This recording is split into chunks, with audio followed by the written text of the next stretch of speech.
ಇತ್ತೀಚೆಗೆ content creation ಒಂದು ಹೊಸ ರ್ಯಾಟ್ ರೇಸ್ ಆಗ್ಬಿಟ್ಟಿದೆ. ಸುಮಾರು ಕ್ರಿಯೇಟರ್ಸ್ ಮೇಲೆ ಬದುಕ್ತಾ ಇದ್ದಾರೆ. ಅವ್ರ ಮನ್ಸಲ್ಲಿ ನನಗೆ ವ್ಯೂಸ್ ಬರ್ತಿದೆ, ನನಗೆ ಫಾಲೋವರ್ಸ್ ಬರ್ತಿದ್ದಾರೆ, ನಾನ್ ಸೆಟ್ಟು ಅಂತ. ಬಟ್ ನೋಡಿ, ನಿಮ್ ಆಡಿಯನ್ಸ್ ಕ್ವಾಲಿಟಿ ತುಂಬಾ ಮ್ಯಾಟರ್ ಆಗುತ್ತೆ. ನಿಮ್ ಆಡಿಯನ್ಸ್ ಅರ್ನಿಂಗ್ ಕೆಪಾಸಿಟಿ ಏನಿದೆ, ನೀವು ಏನ್ ವ್ಯಾಲ್ಯೂ ಪ್ರೊವೈಡ್ ಮಾಡ್ತಿದ್ದೀರಾ, ನಿಮ್ ವಿಡಿಯೋದಲ್ಲಿ ಏನ್ ಇಂಪ್ಯಾಕ್ಟ್ ಪ್ರೊವೈಡ್ ಮಾಡ್ತಿದ್ದೀರಾ, ನಿಮಗೆ ಎಷ್ಟು ಟ್ರಸ್ಟ್ ಮಾಡ್ತಾರೆ ನಿಮ್ ಆಡಿಯನ್ಸ್, ಅದೆಲ್ಲ ಮ್ಯಾಟರ್ ಆಗುತ್ತೆ. ಎಂಡ್ ಆಫ್ ದ ಡೇ ನೀವು ಒಂದು ಬಿಸ್ನೆಸ್ ಕ್ರಿಯೇಟ್ ಮಾಡಬೇಕು ಅಥವಾ ನಿಮ್ ಪ್ರಾಡಕ್ಟ್ ಇಂದ ಒಂದು ವ್ಯಾಲ್ಯೂ ಪ್ರೊವೈಡ್ ಮಾಡಬೇಕು ನಿಮ್ ಆಡಿಯನ್ಸ್ಗೆ ಅಂದ್ರೆ. ಇಲ್ಲ ಅಂದ್ರೆ ಬರೀ ನೀವು ವ್ಯೂಸಿಗೋಸ್ಕರನೇ ವಿಡಿಯೋ ಮಾಡ್ತಾ ಇದ್ದೀರಾ, ಫಾಲೋವರ್ಸ್ಗೋಸ್ಕರನೇ ವಿಡಿಯೋ ಮಾಡ್ತಿದ್ದೀರಾ ಅಂದ್ರೆ ನೀವು end of the day cringe content ಎಲ್ಲ ಮಾಡ್ಬೇಕಾಗಿ ಬರುತ್ತೆ. ಆಮೇಲೆ ಈ ಬ್ರಾಂಡ್ಸ್, ಈ ಸ್ಪಾನ್ಸರ್ಸ್ ಹೇಳ್ದಂಗೆ ನೀವು ಕೇಳ್ಕೊಂಡು ಕೂರ್ಬೇಕಾಗಿ ಬರುತ್ತೆ.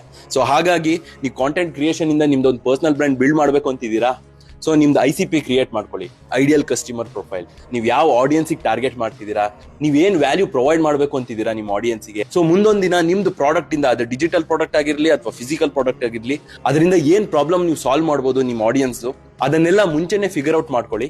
ಇಲ್ಲ ಅಂದ್ರೆ ನಿಮ್ ಮನ್ಸಲ್ಲಿ ನೀವು ಒಂದು ಕಾಂಟೆಂಟ್ ಕ್ರಿಯೇಟರ್ ಅನ್ಕೊಂಡಿರ್ತೀರಾ, but end of the day ನೀವು ಒಂದು ರ್ಯಾಟ್ ರೇಸ್ ಅಲ್ಲೇ ಇರ್ತೀರಾ ಕಾಂಟೆಂಟ್ ಕ್ರಿಯೇಷನ್ ಇಂದ.